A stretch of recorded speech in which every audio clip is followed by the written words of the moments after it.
Dans cette édition, qui dresse le bilan climatique de l'année 2025, il serait logique de présenter le top 5 ou le top 10 des cataclysmes les plus puissants. Nous-mêmes aurions aimé que leur nombre se limite à une telle liste, mais la réalité est plus dure, ils se comptent par milliers.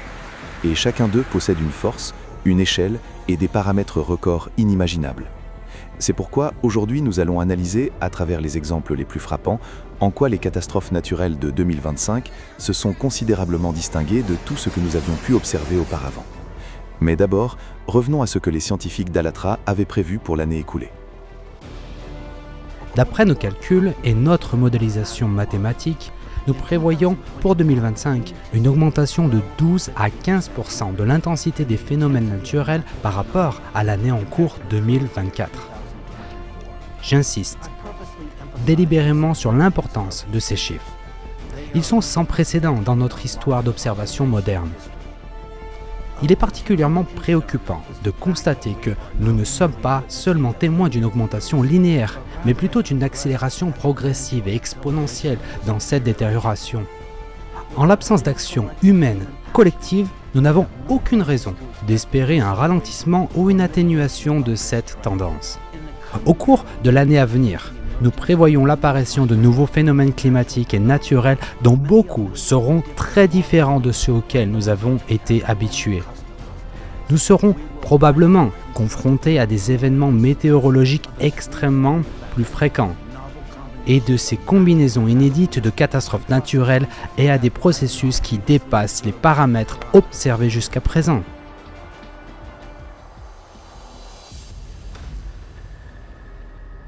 Tempête. Bien que Wellington soit considérée comme la ville la plus venteuse de Nouvelle-Zélande, réputée pour ses tempêtes hurlantes, en octobre, leur puissance s'est révélée sans précédent, même pour les habitants locaux.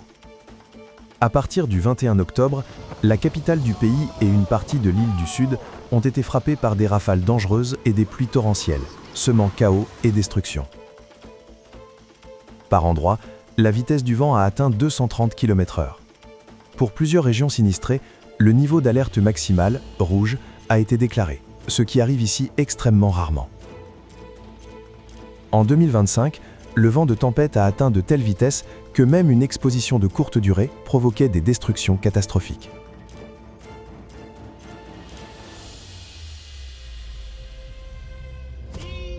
Le 17 décembre, dans le Wyoming, États-Unis, pendant une tempête, le vent était si violent qu'à proximité de la capitale de l'État, il a renversé plus d'une centaine de wagons d'un train de marchandises. La tempête a privé d'électricité plus d'un demi-million d'habitants. Dans les montagnes, une rafale record de 232 km/h a été enregistrée. En novembre, un cyclone extratropical a apporté en Argentine un vent incroyablement puissant.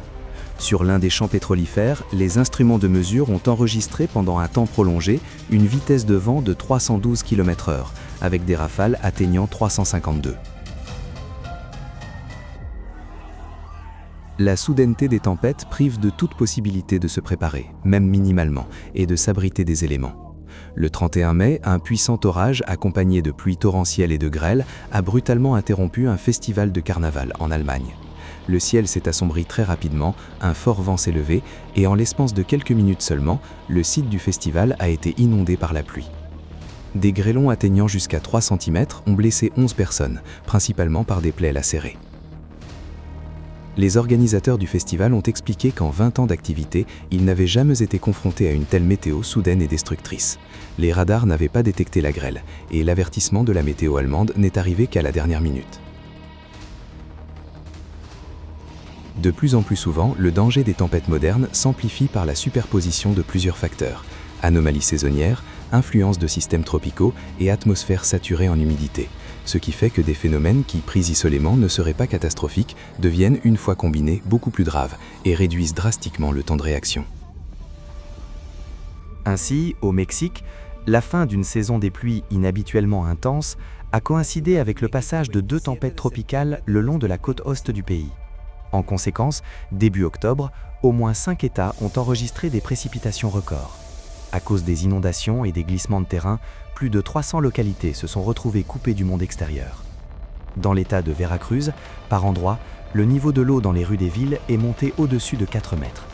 Des centaines de glissements de terrain et de coulées de boue ont détruit des maisons, des ponts et des routes. La catastrophe a coûté la vie à 64 personnes.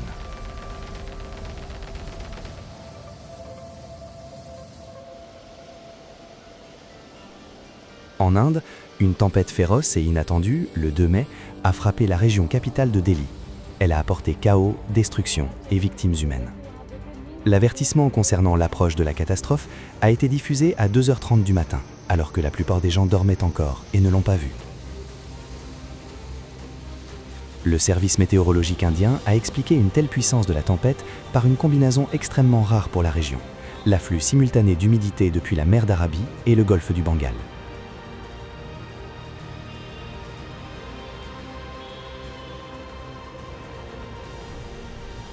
L'année dernière, on a observé des tempêtes dont le développement sortait des scénarios météorologiques habituels et paraissait anormal, même selon les critères modernes.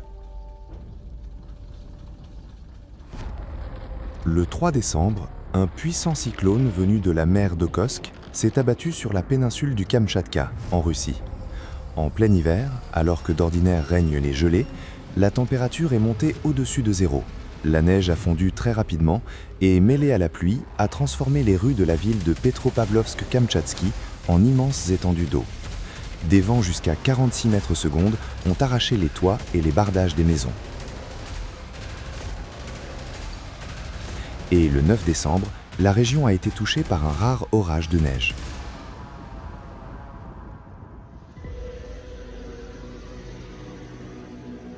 À partir du 8 décembre, le Brésil a été sous l'influence d'un puissant cyclone extratropical. Les météorologues ont relevé plusieurs anomalies dans ce système. Premièrement, dans la capitale de l'État de São Paulo, on a enregistré des rafales de vent fortes et prolongées pendant plusieurs heures, alors que dans cette région, les rafales intenses sont habituellement brèves. Deuxièmement, pour décembre, période d'été dans l'hémisphère sud, la puissance du cyclone était extrêmement élevée. Et troisièmement, le plus étrange, le cyclone a atteint son pic d'intensité déjà au-dessus du continent, et la pression en son centre est tombée à 992 hectopascales, ce qui constitue l'une des valeurs les plus basses des dernières décennies, alors que de tels systèmes ont généralement tendance à se renforcer au-dessus de l'océan et à s'affaiblir au-dessus des terres.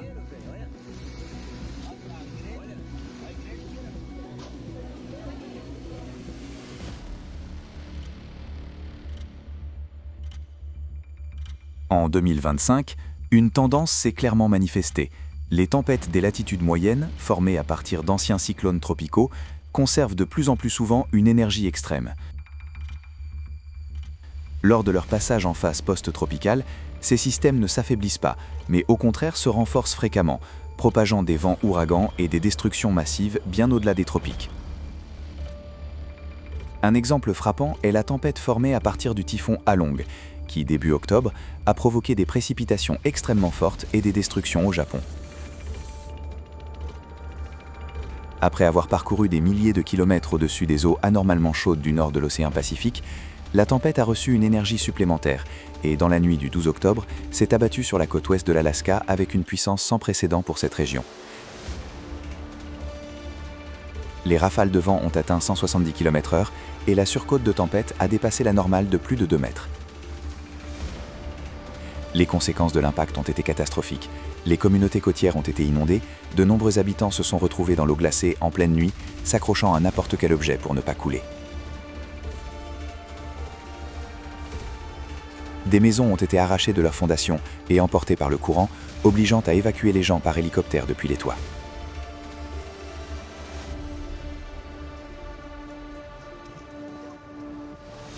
L'un des cyclones les plus puissants des dernières décennies, qui a frappé l'Europe le 28 août, était également la continuation d'un puissant ouragan tropical de catégorie 5, Erin.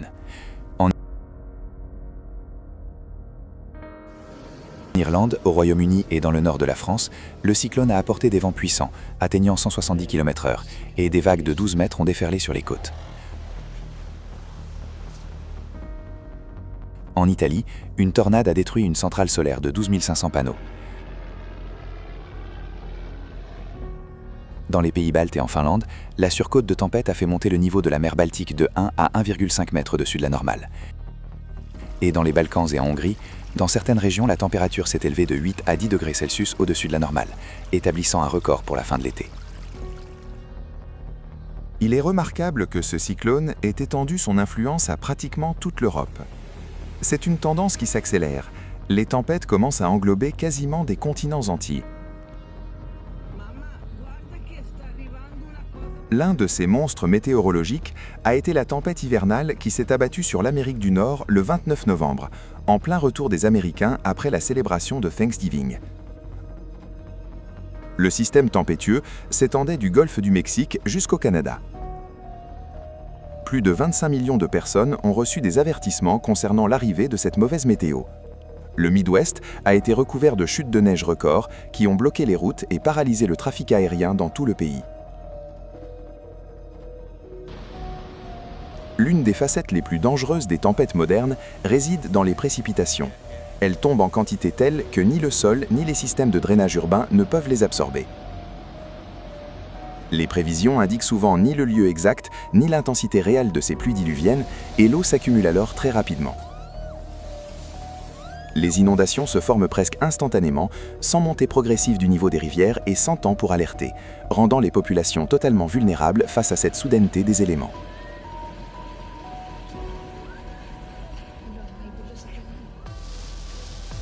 Précipitations anormales. L'État du Texas, États-Unis, a vécu l'une des catastrophes naturelles les plus meurtrières de son histoire. Dans la nuit du 4 juillet, de puissants orages ont frappé les régions centrales avec des pluies torrentielles. En une journée, par endroits, plus d'un mois de précipitations normales est tombé, jusqu'à 250 mm, dont 100 mm en une seule heure. Les rivières sont sorties de leur lit en un temps record, inondant les localités en quelques minutes seulement. La situation a été particulièrement tragique dans le camp d'été pour filles Mystique, situé au bord d'une rivière. L'eau a surpris les enfants pendant leur sommeil, et beaucoup se sont retrouvés piégés. Toute communication avec le camp a été perdue, et les routes emportées ont bloqué l'accès aux secouristes. Selon les données officielles, 27 enfants et membres du personnel du camp ont péri ici. Au total, dans l'État, la catastrophe a coûté la vie à 137 personnes. Les autorités locales ont reconnu qu'elles n'avaient pas anticipé une catastrophe d'une telle ampleur, et aucune évacuation préventive des habitants n'a été réalisée. Mi-décembre, de puissantes et rares tempêtes hivernales ont frappé les pays du Moyen-Orient. En Iran, sur l'île de Kish, plus de 140 mm de précipitations sont tombées en moins d'une journée, dépassant la norme annuelle. Dans la province d'Ispahan, la neige est tombée pour la première fois depuis 20 ans, et dans les zones montagneuses de Khorasan-Razavi, l'épaisseur du manteau neigeux a atteint 50 cm. Ces phénomènes ont causé des dommages colossaux à l'agriculture. Dans plusieurs provinces agricoles, de 60 à 100% des plantations de tomates ont été détruites, sur une superficie d'environ 1000 hectares. Et aux Émirats arabes unis, la tempête s'est accompagnée d'orages et de grêles. Dans l'émirat de Ras Al Khaimah, plus que la norme annuelle de précipitation est tombée en seulement 2 jours. Fin juillet, la capitale de la Chine, Pékin, a reçu en quelques jours presque la norme annuelle de précipitation. Cela a entraîné la mort de 44 personnes.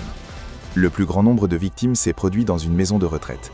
Le niveau de l'eau y est monté de plus de 2 mètres et de nombreuses personnes âgées à mobilité réduite n'ont pas pu se sauver.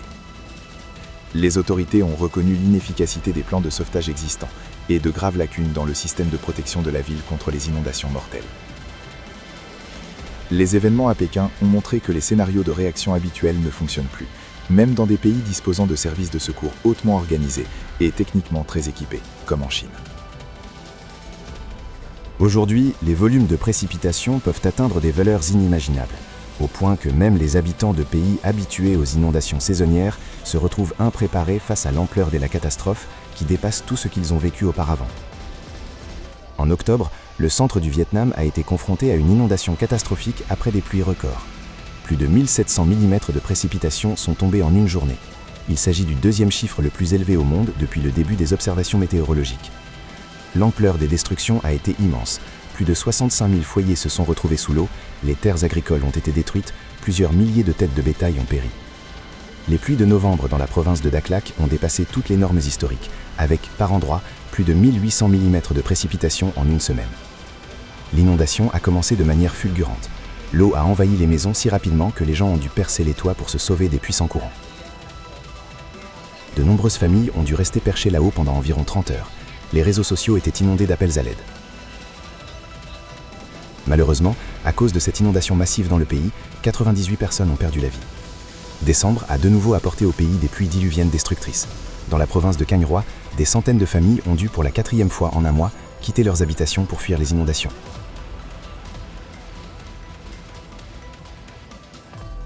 Beaucoup pensent encore que les inondations catastrophiques sont caractéristiques principalement des régions tropicales humides. Mais regardez ce qui se passe déjà dans les pays situés dans les latitudes tempérées. Pouvions-nous imaginer auparavant que, sur ces territoires, des gens mourraient à cause d'une simple pluie ?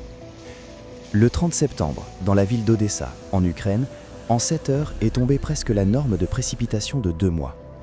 Les rues, les passages souterrains et les parkings ont été submergés. Les gens se déplaçaient de l'eau jusqu'à la taille. Les courants violents les faisaient tomber et de nombreux cas d'hypothermie ont été enregistrés en raison d'une exposition prolongée à l'eau froide. La catastrophe a emporté 10 vies.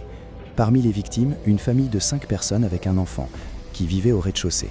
En seulement 15 minutes, l'eau est montée d'environ 4 mètres. Ils n'avaient aucune chance de s'en sortir.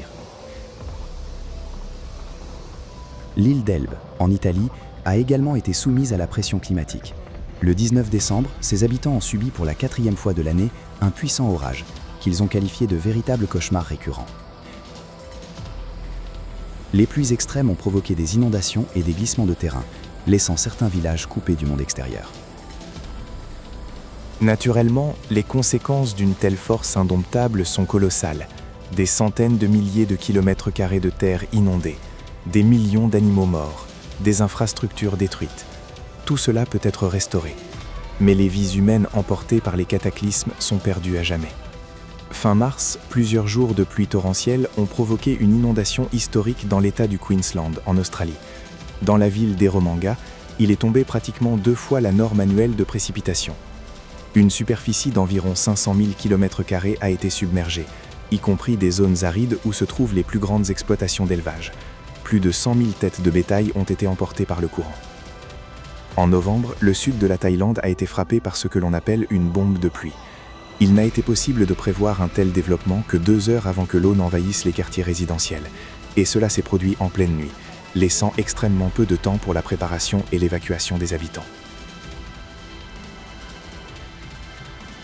Dans la ville de Hat Yai, de nombreuses personnes ont passé plusieurs jours sur les toits de leur maison, sans eau ni nourriture, et dans les rues flottaient de grands serpents. À l'hôpital principal de la ville, l'eau a inondé les 2 étages inférieurs du bâtiment. 600 patients ont été mis en danger, dont 50 en réanimation et 30 bébés dans le service de néonatologie. La furie des éléments a coûté la vie à 33 personnes. La plupart se sont noyés ou ont été électrocutés. Au Nigeria, les derniers jours de mai ont apporté à la ville de Mokwa l'une des inondations les plus meurtrières des 60 dernières années. Les témoins de la tragédie racontent que l'eau est arrivée de loin, soudainement et rapidement, surprenant les habitants endormis. Un puissant courant de plus de 2 mètres de haut a commencé à tout emporter sur son passage. Le nombre de victimes a dépassé 1000 personnes, beaucoup d'entre elles, selon les secouristes, ayant été entraînées par le courant violent dans le fleuve Niger.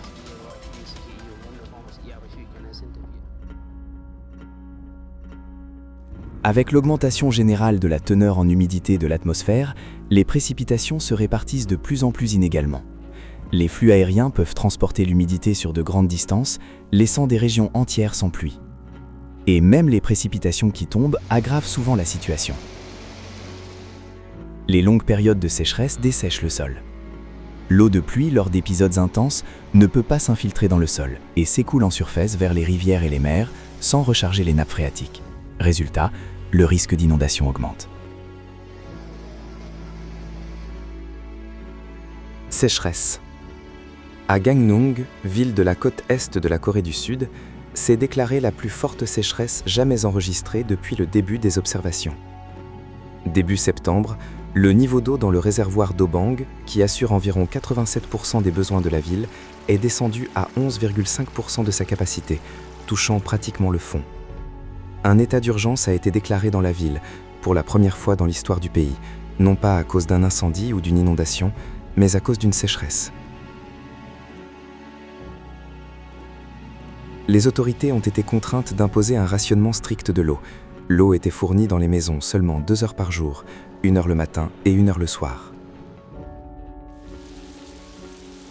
Même après de fortes pluies survenues le 12 septembre, ayant apporté plus de 100 mm de précipitations, le réservoir n'a été rempli qu'à 16%, ce qui correspond à environ 10 jours de réserve. Pendant l'été et l'automne 2025, les pays du bassin des fleuves Tigre et Euphrate ont connu une sécheresse catastrophique. La chaleur et l'absence de précipitations ont entraîné l'assèchement des rivières. L'Irak et la Syrie se sont retrouvés face à la menace d'arrêt des centrales hydroélectriques et de destruction des cultures céréalières. L'Iran a été confronté à l'une des plus graves crises de l'eau de son histoire. D'octobre à novembre, le pays n'a reçu que 19% de la norme de précipitation. Début novembre, 19 réservoirs du pays étaient remplis à moins de 5%, et les principaux plans d'eau, y compris celui de Karaj, étaient pratiquement à sec. On pouvait marcher à pied sur leur fond. Grêle. Partout dans le monde, la grêle devient une véritable catastrophe. Son abondance et ses tailles, qui semblaient encore inimaginables hier, choquent. Elle détruit les voitures et les toits des maisons, anéantit les récoltes et blesse les gens. Et ce ne sont plus des cas isolés, c'est une nouvelle tendance climatique mortellement dangereuse. L'un des signes les plus alarmants est la perte de la saisonnalité. Ainsi, en plein hiver en Australie, une forte chute de grêle a recouvert le désert d'une couche de glace et la température est descendue à 0 degré, valeur extrêmement basse pour cette région. Et il est tout à fait incroyable qu'il soit tombé de la grêle d'un diamètre jusqu'à 2 cm dans l'oblast de Lipetsk en Russie fin novembre, alors que dans cette région, la température se maintient déjà autour de 0 degré. Une autre particularité est l'accumulation anormale de glace. Mi-août, le Mexique a été frappé par un orage de grêle bref mais incroyablement puissant, qui a paralysé la vie de Tlaquepaque en seulement 15 minutes. Les routes se sont transformées en rivières gelées infranchissables, des dizaines de conducteurs se sont retrouvés piégés, incapables de bouger. En octobre, une puissante pluie avec grêle s'est abattue sur la ville bolivienne de Tarija. En quelques minutes, les rues ont été recouvertes de glace, par endroits la couche atteignait presque 2 mètres. Sous le poids de la grêle accumulée, les toits d'hôpitaux, d'écoles et de jardins d'enfants se sont effondrés. La grêle d'un diamètre plus grand de 10 cm est officiellement classée comme géante, et de tels cas ont cessé d'être des exceptions. Ces blocs sont capables de percer les toits, de défoncer les voitures et de blesser gravement les gens. Dans l'État du Kansas, États-Unis, début septembre, des blocs de glace d'un diamètre supérieur à 10 cm sont tombés. Et en Lettonie, en juillet, des grêlons de 11,5 cm ont été enregistrés, les plus gros de toute l'histoire des observations météorologiques dans le pays. Il s'agit du premier cas officiellement enregistré de grêle géante sur le territoire letton, inscrit dans la base européenne de données sur les phénomènes météorologiques dangereux.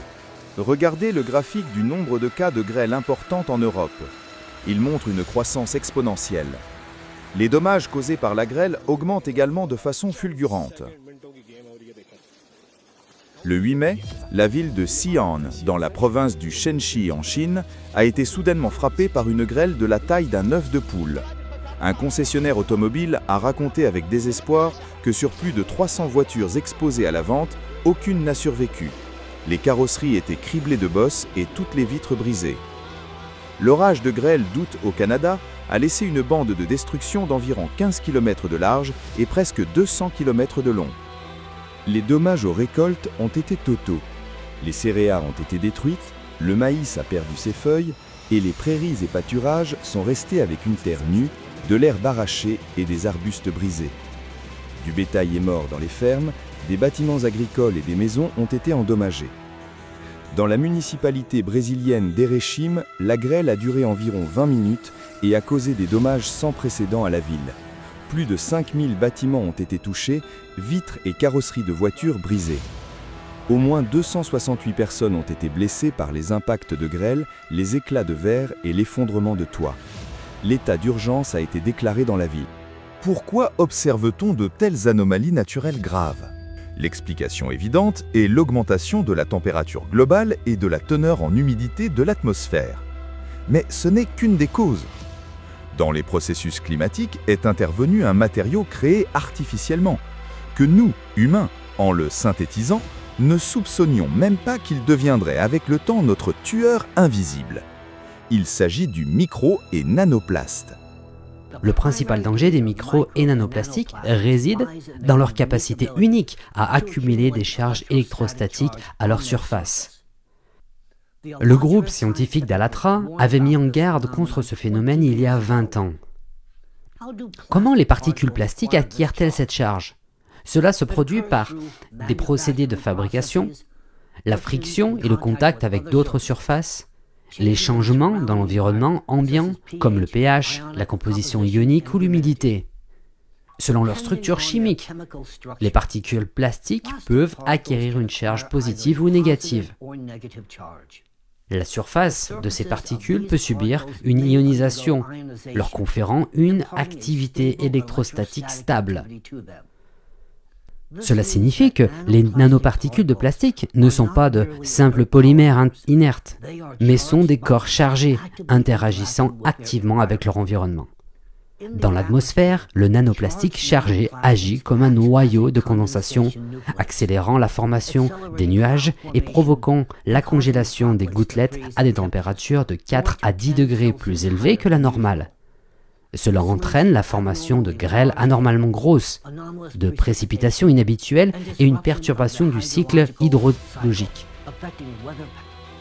Et du fait que l'atmosphère est maintenant remplie de trillions de particules chargées de micro- et nanoplastes, son énergie électrique augmente également.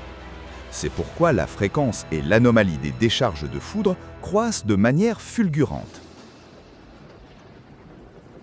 Activité orageuse. En Inde, au cours des 5 dernières années, le nombre de coups de foudre a presque quadruplé. Et la mortalité due aux foudres, qui a toujours été un problème sérieux dans le pays, a maintenant atteint des proportions catastrophiques. Rien qu'entre avril et juillet 2025, 1621 personnes ont péri.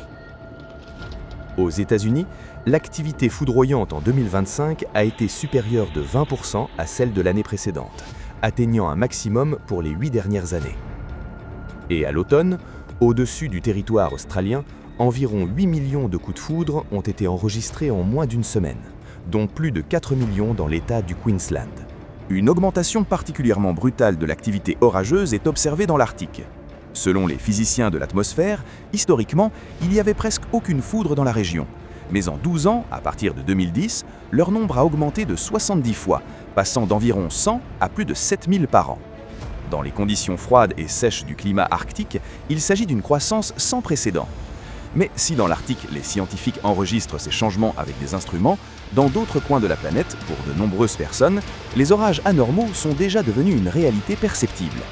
Les habitants de la partie européenne de la Russie ont observé fin novembre des décharges orageuses inhabituellement puissantes et fréquentes.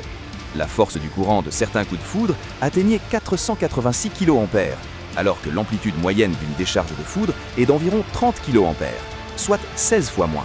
L'intensité de l'impulsion électromagnétique était si grande que son signal était détecté par les instruments à une distance de 700 km de l'épicentre, alors qu'habituellement, à de telles distances, il est déjà faible ou n'est plus capté du tout. De tels indicateurs d'activité orageuse dans les latitudes tempérées auraient été anormalement élevés même pour l'été, et pour la fin de l'automne, c'est véritablement un événement sans précédent. Avec l'augmentation de l'énergie électrique de l'atmosphère, les foudres sèches se sont multipliées, augmentant considérablement le risque d'incendie. En septembre 2025, des orages secs ont frappé la Californie centrale aux États-Unis. En seulement 31 heures, environ 11 000 coups de foudre ont été enregistrés, ce qui a provoqué de nombreux incendies. On observe également une augmentation des cas d'observation de phénomènes atmosphériques rares et peu étudiés, tels que les sprites. Ce sont d'énormes structures lumineuses rouges qui apparaissent au-dessus des nuages orageux et s'étendent sur une hauteur de 40 à 80 km.